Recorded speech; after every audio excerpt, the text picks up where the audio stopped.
Howdy everyone, and welcome back to a brand new video. If you enjoy the content here on the channel, then please like and subscribe for more like this one, and leave your thoughts in the comment section below. Getting a job. I want to start by saying this up front. Getting a job in 3 months in today's market isn't easy. It's probably even nearly impossible. So when you read the thumbnail of this channel, you think to yourself, getting a job in 3 months, you're insane. That's pretty much clickbait. And I'm not trying to say this as a guru. I'm also not pretending I've had everything figured out. I went through those same rejections, stress, and moments of doubt like everyone else. I promise you, I did. I've applied, I mass applied, and everything that, we all do. But there were specific things I did that were genuinely different, and that's what I want to share here. One of the first things I realized is that a resume by itself is no longer enough. Yes, resumes still matter, but companies want to see that you actually have existing proof beyond just a PDF file. And how they evaluate that is they look for a LinkedIn presence, some kind of online footprint, and signs that you're active in your field. They want to see history, engagement, and proof that you care about your job or what you do. Companies are a business, and businesses want trust. It builds trust before you even speak with them. And when it comes to resumes, you absolutely need to tailor them, but not by lying. I'm not saying to fake your experience, but what I am saying is that you should align your experiences as closely as possible with what the job is asking for. And you would think to yourself, well, I have no experience, right? And on the big end of the spectrum, that I need to be nearly identical to the perfect candidate of that. 100%, I agree too, that I know how difficult it is to say that they are asking for the most extremely impossible things out of a job resume, or out of a job. What I am saying is that you should align your real experiences as closely as possible with what the job is asking for. A lot of entry-level jobs ask for years of experience, like I said before, which is, once again, it's really frustrating. That's where volunteering and passion projects come in. If you help someone with their IT security, their servers, or whatever it is that you volunteered for, you built something on your own, or you worked on a project you truly cared about, that's real experience.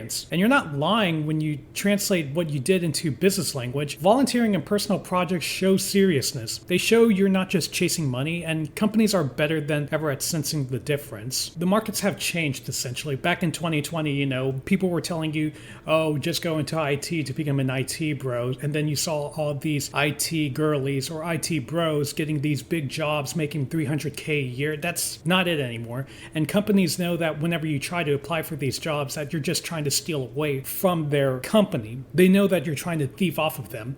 And what I'm trying to articulate is that you have to show them that you actually do have a true interest in these fields. And I'm using technology because that's what I did for my career. I actually have a story on why I chose technology. But another big thing is having a story behind why you chose your career. And money is a valid reason. It really is. But interviews run on a meaning. And for me, my interest in technology started with fear. I didn't understand computers. I was always worried about getting a virus on my computer, and I actually had bad experiences when I was much younger. I realized that there was a big difference between using technology and understanding it. Learning tech became personal because I wanted to help people who felt intimidated like I did at one point too. That was my mission, helping people feel less scared and more confident. It became a big part of the value that I brought, and interviews connected with that because they saw more than a list of skills. They actually saw that I actually had a true meaning on why I chose technology and why it was really important to me than, once again, people trying to enter in technology only for the money, which I want to emphasize again.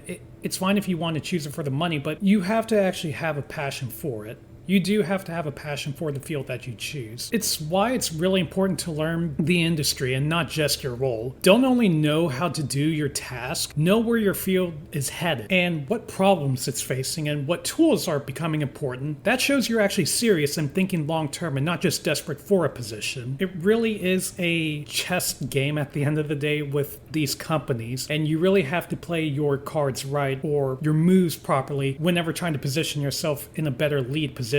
Which is why I emphasize not just knowing your field, but knowing above and beyond what your field is going to evolve into eventually. I also don't believe in mass applying to everything without a thought. And yes, applying is a numbers game to a degree, but the jobs you really want do actually deserve extra effort. For example, there is a difference between applying for a help desk job role that pays maybe like $20 an hour, which is something to get your leg in the ground in case if you don't have some form of income, versus a Google Cloud engineer, which probably pays around $200K a year, you actually probably do want to put effort into your resume and thought into the application itself too. And of course, those are two big different ends of the spectrum. You can kind of use those two ends to kind of determine where you actually want to put in the biggest effort when applying for the said job. Now, of course, it's not to say that I don't think you should customize your resume for every single application, but again, for the roles that truly do matter to you, especially the higher paying or growth role jobs, you should tweak your resume and put in the work. Effort does stand out a lot. Now, a lot of these gurus would tell you, oh, you should just network and try to add this person on LinkedIn and tell them that,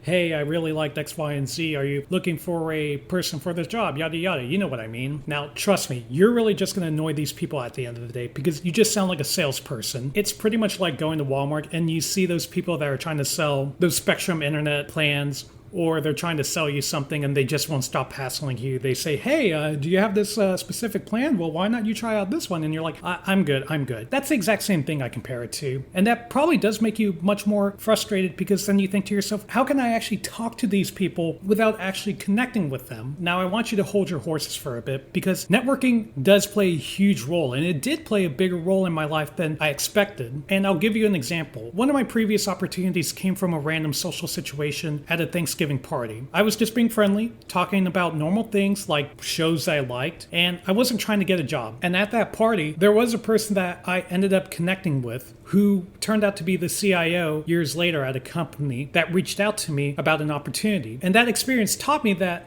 networking isn't just about asking strangers for jobs, because people will help others they truly do like and trust. So I emphasize by saying that the interaction for networking does have to be some form of meaning, and it comes from your truest allies, your truest friends, your family, and it does actually sometimes mean that, yes, if you do want to connect with someone on LinkedIn, it does have to be some form of connection of a connection from a person, and it does have to come from some form of heart that you truly do want to make some form of meaningful interaction with them. And by meaningful interaction, I mean, when you connect with someone, don't just ask them for a job. Ask them, what is it that you know about the job that I can learn from? Or what do you suggest that I learn to get to your place? People love talking about themselves. People love telling them their stories, and you show interest. You show that you actually want to learn the job, and you're not trying to get something out of these people for your own benefit. Does it sound like a lot of effort? Yes, absolutely. But again, the game has changed. The game has changed for all of us because now more than ever, people need a job. People are looking for a job just to pay their income, just so that way they can survive the next day. And if this is what it came down to, then I do apologize to say that, but this is the game that you have to play. And it doesn't have to come from some form of malicious intent because you just want to get a job. Seriously, we always thought that getting a job was just simply going from point A to point B to point C. At least for surely in our modern world, for first world countries like America or UK, you have to have an entrepreneurial mindset. And as the YouTube channel Life After Layoff always claims, you have to be the CEO of your own company, or you have to act like the CEO of your own person, your own being. Now, for the interviews themselves, those are also, once again, a big skill to have. They test your confidence, your communication, and your integrity. And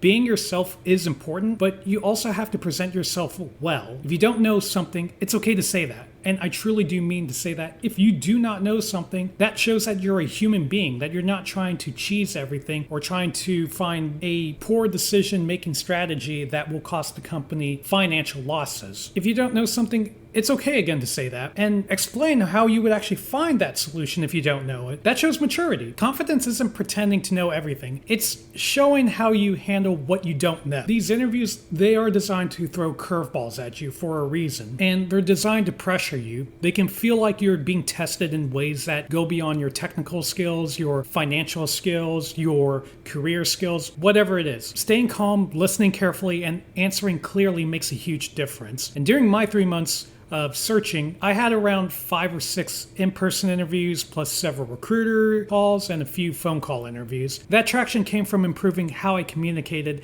and how I presented my value. Once again, I didn't just understand the technology, but I understood why it's going to benefit the company and how to produce it for the customer, for the end user, for whoever it is. And that's a big part of it, not just knowing the technology or knowing your career, but understanding the influence of why it benefits people. That's how you build confidence, and that's how you build the skills to interview in order to help the business grow. One of the biggest mindset shifts that I even had for myself is that you're not just being interviewed by them, but you should also take into account that you're interviewing them too. And a bad workplace can truly drain your mental health and set you up for failure. So it's really worth looking for an environment that does support your leadership and a healthy culture for sure. If you want to go through that burden through a bad workplace or an unhealthy culture, then hey, fine. Do as you please. Continue on with how you do your interview and get the job that you need. Perfectly fine. A job that throws you into chaos without support can put you right back into the job market sooner than you think. And what I mean by that is if you don't have anyone within a company or a workplace that does actually help you grow or like try to help you learn your skills whenever you have a question about something that's serious and they tell you, I don't know the answer, you're just gonna have to figure out yourself, sorry, then chances are politics are gonna come about and they are gonna put you on blame, put you on the PIP, or try to blast you and say that you're not fit for the company and then they ostracize you, then that's what I mean by you're out of a job again. They set yourself up for failure, essentially. The current job market, it's competitive and it's stressful, but it also forces growth. It sharpens your communication, strengthens your confidence, and helps you understand your value. And over time,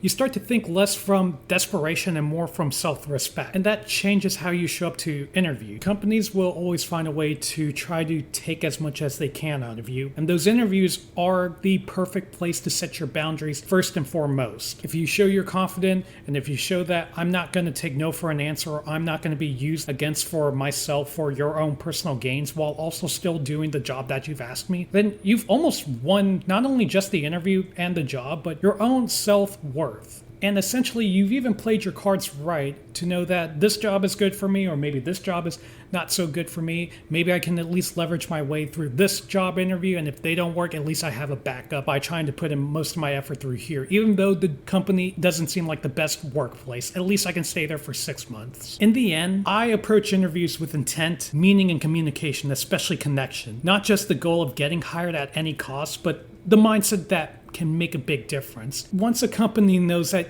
you need the job because you need money, then they've already won.